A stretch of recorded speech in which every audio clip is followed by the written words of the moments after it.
Everyone, welcome back to my YouTube channel. मु सस्मिता आपन को स्वागत करुच्ची मोर आउ एक सुंदर वीडियो को।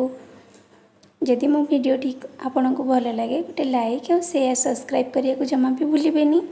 मु आज बनी गोटे घरे आउ गाँवली स्टाइल गोटे रेसिपी जोटा कि छतु जह्नी आलूर बेसर। गाँ गहली एमती बनैकी खाती, सहरी लोक तो भल भल आइटम करके खाऊँच। यहाँ केवल आम छोट मोट गाँ गहली करके खाती। आपण थे ट्राए करूँ। छतु तो भल भाव में आगे धोई दे भाजी भुजिकी रखीदी। से कड़े तेल देकी आलू आ जह्नी की भल भाव में भाजी नेली। भाजी हो गला मसला प्रस्तुत कर रखी। जीरा सोरिष सुखिला लंका और रसुणर गोटे मसला प्रस्तुत करी से मसला को ऐड करदेली।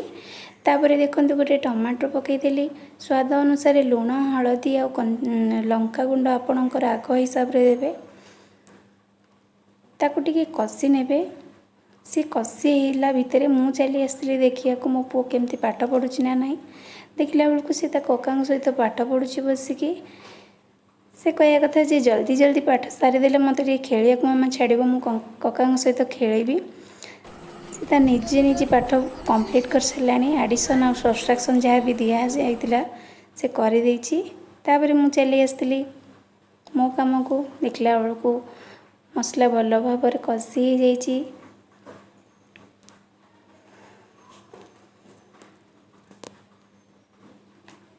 ताधरे मु अल्प पानी देदेली।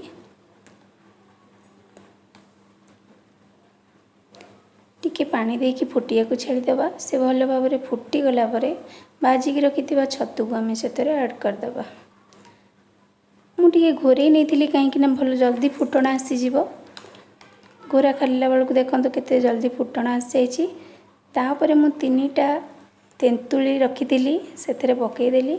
खटालिया अंश लगे खटालिया खटालिया लगे भल लगे। से तेंतुली की पकईकी टिके आउ टिके फुटई नियंतु। आउ टिके समय फुटीगला मुझे गैस फ्लेम को हाई कर देती जमती कि जल्दी जल्दी फुटी आसो। कहीं ऑलमोस्ट सब सीझी जाइए। आलू जह्नी सब सीझी जाइए। खाली टिके फुटीगला तेंतुलीटा टिके भिजिगला मसला सहित आम छतु पकेबा। एबे देखो भल भाव में फुटी जाइए। मुझे छतु को न रखिकी पकईदेली। तादरे छतु को ऐड कला किछि समय आउ फुटेबा।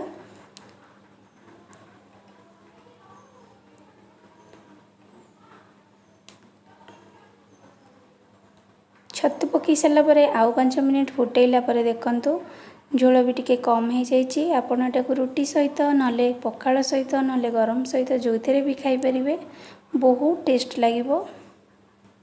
से कइया गुरा टिके मु दाबी नौ कहीं भल लगे खटा खटा लगे।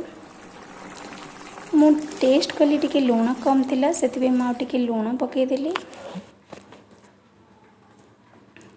यही टाइम रे लुणटा पकेबे। हो सारापर आ लुण पकेले भल लगेनि। एबे प्रस्तुत हो गला छतु बेसर। देखंतु केते सुंदर लगुच। जह्नी आलू आ छतुर कॉम्बिनेशन ता सहित कइया बहुत टेस्टी लगे। यहाँ गरम गरम खाइबे बहुत टेस्ट लगे। Thank you.